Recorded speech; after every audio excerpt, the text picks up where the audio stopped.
Sejam bem-vindos ao E2. O convidado do Panorâmica de hoje já entrevistou terroristas e tanto cobre guerras como histórias de pessoas comuns ou pega numa tenda, na sua mota e percorre Portugal de norte a sul do país. É jornalista desde 1989 e foi no Jornal Público que cimentou a sua carreira durante mais de 2 décadas. Atualmente é freelancer, mas mantém uma colaboração regular com o Jornal Público, tem 56 anos, é professor aqui na Escola Superior de Comunicação Social e é o jornalista português mais premiado sempre com 11 prémios nacionais e internacionais. Temos connosco Paulo Moura. Paulo, muito obrigado por estar aqui connosco e seja bem-vindo ao E2, à Escola Superior de Comunicação Social, não digo porque é professor aqui na escola. A primeira pergunta que eu lhe faço é que Afeganistão, Argélia, Caxemira, Chechênia, Haiti, Iraque, Sudão, entre outros, são alguns dos países em que já esteve a fazer reportagem e não nos passa pela cabeça a realidade e o cenário que lá se pode encontrar. Já foi espancado, já teve a sua vida ameaçada e nestes momentos qual é o espaço que o medo ocupa, se é que há esse medo? O medo, isso geralmente associa-se essa ideia das zonas de conflito e de guerras ao medo. Mas o medo, que claro que é uma constante nesses locais, ele é sentido principalmente pelas pessoas que são vítimas das guerras. Não devemos confundir nunca a situação de um jornalista com alguém que participa como militarmente ou principalmente as vítimas, as populações que são vítimas. Esses sim é que têm razão para sentir medo.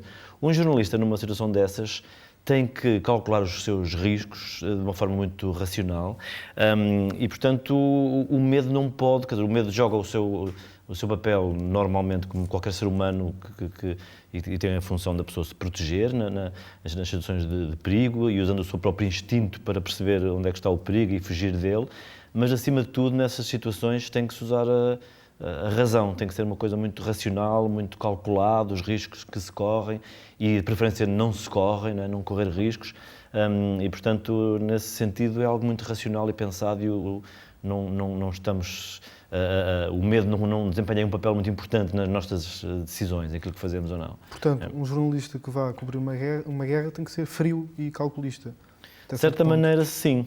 Ou seja, por um lado, uma pessoa fria e calculista também não é um bom jornalista, não é? Porque a sensibilidade é fundamental para se entender as situações e principalmente para as transmitir, para contar aquilo que se vive. Mas é sim necessário ter eu não diria ser frio, mas ter sangue frio.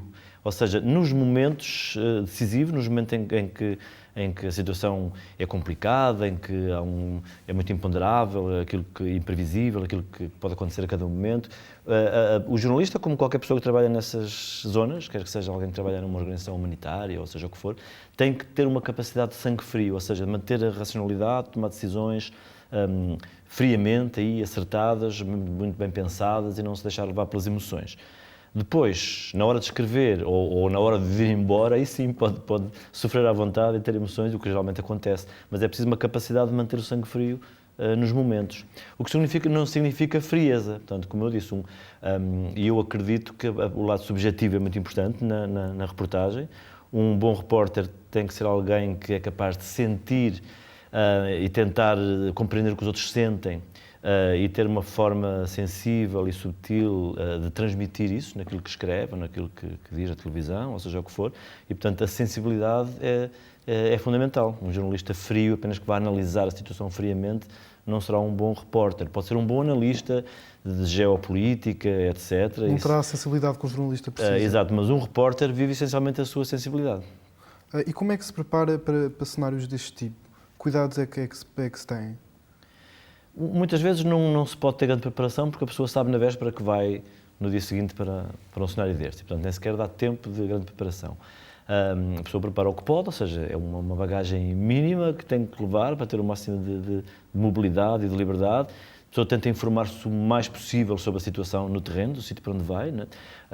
Recolher o máximo de informação, de artigos, de livros, seja o que for que pode,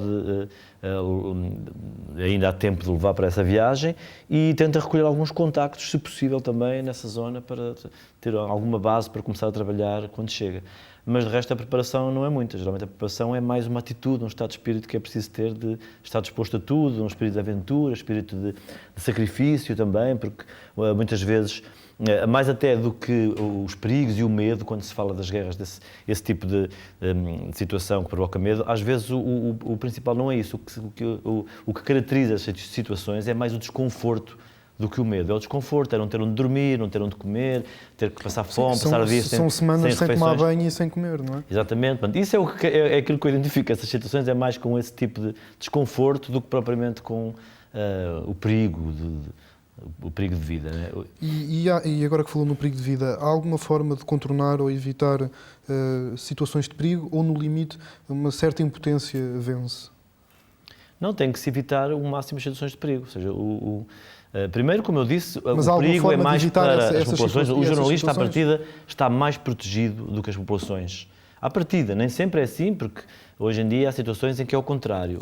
Designadamente, se pensarmos nas zonas do Estado Islâmico, na Síria, hoje em dia, quando temos que lidar com fundamentalistas islâmicos, que veem o jornalista, ele próprio, como um alvo a bater, como um inimigo. Não é? Portanto, o jornalista aí acaba por estar até numa situação mais perigosa do que as populações ou até os militares. Mas normalmente isso não acontece. O jornalista é protegido pelas pessoas com quem está. Não é? O jornalista, se está com um grupo militar ou com uma facção qualquer que está a combater, esse grupo tende a proteger o jornalista, tende a ter interesse que ele esteja com eles, não é? Porque quer transmitir o seu lado da verdade ao jornalista. E, portanto, o jornalista, geralmente, numa situação normal, é uma personagem querida, uma personagem que é protegida e, portanto, nesse sentido, está mais protegido e menos perigo do que a maior parte das pessoas a viver numa guerra. E ficar indiferente em relação ao que escreve é difícil, e vivenciar de perto, digo eu, mais difícil deve ser. E por isso eu tenho que lhe perguntar como é que filtra o ambiente que o rodeia, até porque não é qualquer pessoa que vivencia esse tipo de cenários e que está disposta a ir, deixando família, filhos, etc. Bem, eu tenho uma atitude que é esta. Eu vou para estes sítios voluntariamente, onde ninguém me obriga, quando vou fazer a reportagem nessas zonas é porque eu vou como voluntário, porque eu quero ir. Isso não quer dizer que eu goste da violência ou da guerra em si, não é isso que me atrai. Eu vou para guerras porque elas existem. Eu preferia que não existissem guerras, mas como existem, eu não consigo viver alheado disso. Então, isso é uma questão também de personalidade. Né? Guerras e como tudo aquilo que pode haver de mal no mundo e na humanidade, daquilo que existe eu quero saber e quero estar presente. Prefiro saber. Portanto, eu não sou nada adepto das mentiras piedosas, não é? Eu prefiro saber a verdade, ainda que ela seja dura, sempre do que ser enganado. E, portanto, é esse tipo de atitude que me leva também a esses sítios. Eu, como jornalista, eu me interessam as zonas e os sítios, os locais, as pessoas onde estão a acontecer coisas importantes, uma guerra, se é uma coisa importante, se é decisiva na história, se é decisiva naquilo que vai acontecer na história humana, eu quero estar lá por causa disso, porque é importante, porque é decisivo, não porque goste em si da violência. E, portanto, eu vou porque sei que essas coisas existem, porque eu acabo, de certa forma, por achar isso, de certa maneira, natural. Porque eu sei que elas existem, não é? Para mim não é um choque ir para esses sítios e constatar o horror da guerra, porque eu já estou habituado, porque eu sei que isso é assim. Exatamente. É o mundo em que eu vivo, é um mundo que inclui essas coisas. Eu não gosto nem consigo viver na ilusão de viver numa sociedade pacífica, onde não há violência, onde não há fome. É fácil a pessoa isolar-se, né? Fácil para quem tem um mínimo de condições, né? Quando não tenha que passar fome, é fácil a pessoa isolar-se dessas realidades. Viver numa espécie de redoma em que tudo à minha volta corre mais ou menos bem, as pessoas não andam a matar-se umas às outras, nem passar fome. E é fácil eu viver aí e esconder-me, eu só ver as notícias na televisão, mas isso é uma forma muito distanciada de viver as coisas. Não é? E entrando agora numa outra fase da sua carreira e do jornalismo que defende, é que o Paulo defende um jornalismo livre, na medida em que a escrita pode ser mais criativa e menos formal, e até jornalismo literário. E qual é o lugar que esse tipo de jornalismo tem no atual contexto de crise, em que o digital está a aumentar e o papel a diminuir, se é que ainda tem lugar? Eu acho que tem lugar mais do que nunca. Acho que já houve algumas ilusões, já muitas fases se pensou que o jornalismo tendia a ser mais básico, mais superficial, mais imediato. Quando surgiu o online e com a crise dos jornais em papel, Também se pensou inicialmente, numa fase inicial do jornalismo multimédia, que estávamos perante uma nova fase em que havia novos meios, em que se criou uma nova linguagem, usando multimédia, e que isso implicava os conteúdos serem mais superficiais, mais rápidos, de consumo mais rápido. Mas depois verificou-se que não é assim. Portanto, independentemente do que eu acho que devia ser ou não, os próprios factos, as análises das audiências, etc., mostram que não é isso que os leitores querem. Hoje em dia, nunca se leram tanto textos longos, bem escritos, contando histórias, por vezes só com texto, sem fotografias nem vídeo. Mesmo no jornalismo online, as pessoas leem textos longos. Provou-se, ao contrário do que muitos pensavam, que afinal isso é possível, isso é desejável, e há muitos jornais que estão a apostar nisso para sobreviver, porque vendem também mais se tiverem textos longos. Principalmente quando também tem um fator humano associado a essas reportagens. Exato, claro que depois a fronteira entre aqui o bom e o péssimo é muito ténue, não é? Quer dizer, quando há liberdade para se escrever de uma forma mais criativa, há o risco de se escreverem coisas lamechas, coisas desinteressantes, coisas muito pessoais, sentimentais, etc. E, portanto, é isso, claro que aí há uma fronteira entre aquilo que é as coisas feitas com qualidade e o que não é qualidade, como aliás sempre houve. Mas esse tipo de jornalismo mais profundo e mais bem investigado e mais bem escrito, eu acho que é o jornalismo do futuro. Se o jornalismo vai sobreviver, não é? Que é uma incógnita, não sabemos se vai, mas se for, vai ser por aí, quer dizer, não faz sentido ser outra coisa. E isso é de facto aquilo que faz a diferença, é aquilo que faz a diferença nos jornalistas, os jornalistas que vão também sobreviver e que vão ter trabalho, vão ser estes, que conseguem fazer isso e conseguem chegar às pessoas através desse tipo de linguagem mais profunda e mais humana, como dizes, e que toca as pessoas, porque transmitir a mera informação, isso hoje qualquer pessoa pode fazer. Qualquer pessoa com um telemóvel e ligação à internet transmite dados e informação de qualquer ponto do mundo e, portanto, isso dispensaria o trabalho de um jornalista. O jornalista, se quer fazer a diferença, tem que ser essa pessoa que é capaz de produzir algo de diferente. E disse numa conferência que o jornalismo literário não é ficção, mas também há quem diga que o jornalismo literário não é nem uma coisa nem outra. E, portanto, esta diluição de fronteiras não será problemática? Eu acho que não há diluição de fronteiras nenhuma entre o que é literatura e o que é jornalismo. Pode haver fronteiras que são ténues, pode haver discussão. Entre o que é ficção e o que é não ficção, não há confusão nenhuma. A ficção são factos inventados, a não ficção são factos verdadeiros. Portanto, aí é claríssimo. E o jornalismo tem que lidar com factos verdadeiros. Não são verdadeiros e que nós tenhamos provas de que são verdadeiros, não é? Confirmados, com todos os métodos que o jornalista tem de confirmar a informação. O jornalismo literário não deixa de ser tão factual como o jornalismo convencional. Portanto, nesse sentido, é tão rigoroso ou mais do que o jornalismo convencional. Todos os factos têm que ser confirmados, cruzar as fontes, ouvir o contraditório, todas essas regras têm que ser cumpridas no jornalismo literário. Se escrevemos de uma forma mais literária, ou seja, mais bem escrito, não é por isso que passa a ser ficção, não é? E, portanto, aí a fronteira é muito clara e nítida entre o que é ficção e o que é não ficção. E o jornalismo tem que estar deste lado, a não ficção. O Paulo é jornalista freelancer e uma coisa é ser-se freelancer quando se tem uma carreira consolidada, que foi o seu caso, e um nome feito, podendo escolher o que fazer e para quem trabalhar. Outra é quando ser-se freelancer mascara uma situação de precariedade, principalmente para jovens jornalistas que estejam a começar uma carreira. E como é que vê essas realidades? Pode isso também ser o futuro dos novos jornalistas? Sim, isso não é bem verdade que os jornalistas com o nome feito tenham a vida mais facilitada, porque nós vemos na realidade sim, que há estou a falar no muitos seu caso. jornalistas com Teve 23 anos ligado ao carreira público e depois... longa, bons jornalistas com um nome conhecido, e estão no desemprego. Saiu por quis do público. Sim, mas quer dizer, não é líquido que esteja seguro no trabalho ou que não seja precário por causa disso. Portanto, não há... claro que pode haver alguma diferença, mas também, por outro lado, os jornalistas mais consagrados, os órgãos de comunicação, ou os empregadores, pensam que têm que lhes pagar mais e, portanto, acabam às vezes por apostar mais nos mais novos do que nos mais consagrados. Portanto, aí a precariedade, eu acho que estamos em igualdade de circunstâncias, não é? Não há grande privilégio nos jornalistas mais velhos, às vezes ao contrário. Agora, que o futuro passe por aí, eu acredito um pouco que sim, que é para o futuro imediato, pelo menos, uma vez que as empresas jornalísticas estão em crise, não têm forma, ainda não encontraram maneira de se financiarem, não é? de rentabilizar os projetos jornalísticos. Estamos numa fase de transição em que acabaram os meios tradicionais que existiam, não é? De publicidade, etc., de financiar o jornalismo, e uma fase em que não se sabe como, as pessoas estão habituadas a consumir informação gratuitamente e, portanto, os jornais em papel estão a acabar, existem apenas online, que não se consegue rentabilizar esses jornais. Então, as empresas jornalísticas, como nós sabemos, estão a despedir pessoas e, portanto, e preferem comprar trabalhos de jornalista freelance do que contratar jornalistas. Mais barato. Exatamente. Isto acontece em Portugal, mas está a acontecer um pouco por todo o mundo, tirando algumas pequenas exceções de grandes grupos jornalísticos.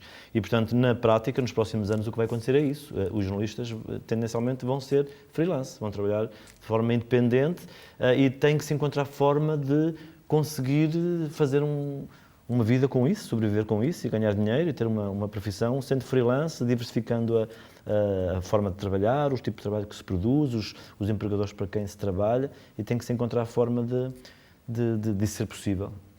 Numa reportagem que estou a conhecer a vida de Dois Sem-Abrigos, termina a mesma dizendo, e vou citar o que escreveu: pousei um joelho na cama, deixei que a Crazy viesse brincar comigo na manta áspera e senti que a minha pesquisa da história de Vítor e João tinha chegado ao fim da linha, ao limite da minha utilidade como repórter. Agora que somos amigos, como posso viver com isto? Como é que se ultrapassa esta, como direi, uma espécie de impotência perante aquilo que viu e que escreve? Sim. Isso é interessante porque o trabalho de jornalista vive muito nessa fronteira entre, principalmente quando o jornalista utiliza um método da imersão, não é? Como um conceito que se fala no jornalismo literário, que é não apenas recolher informação, mas estar com as pessoas, com as fontes, viver com elas, um mergulho mais profundo na realidade, nas situações, passar mais tempo com as pessoas. Isso implica também uma ligação afetiva às pessoas com quem trabalhamos. Isso é inevitável e até é desejável, de certa forma, porque com uma relação afetiva nós compreendemos melhor os outros, sentimos o que eles sentem, há mais uma maior confiança empatia, também. Cria-se também maior confiança para que se abram connosco e nos contem coisas, transmitam a informação mais verdadeira, etc. Portanto, é desejável que haja esse envolvimento afetivo. Mas, por outro lado, o jornalista não pode deixar de ser jornalista, tem que manter a fronteira e não pode passar para o lado da relação afetiva, da amizade.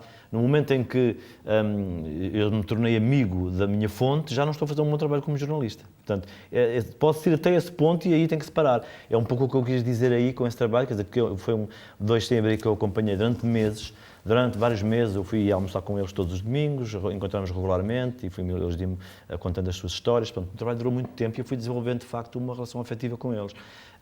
E aí cria esse paradoxo, que é no momento em que eu me sinto que estou a ser amigo deles, nesse momento torna-se intolerável eu saber que eles a seguir vão dormir na rua e eu vou dormir para casa. Portanto, enquanto jornalista, eu tenho que aceitar isso, é uma realidade que eu vou analisar como jornalista e não tenho que sequer me comover com isso. No momento em que se desenvolve uma relação afetiva, eu não vou permitir que um amigo meu durma na rua, não é? Vou trazê-lo para casa, vou ajudá-lo e, portanto, isso, por um lado, marca a fronteira do que é o trabalho do jornalista. Os limites, a partir daí o jornalista não pode fazer mais nada, não é? Ou deixa de ser jornalista e vai ajudar essa pessoa, ou para o trabalho como jornalista e não faz mais nada.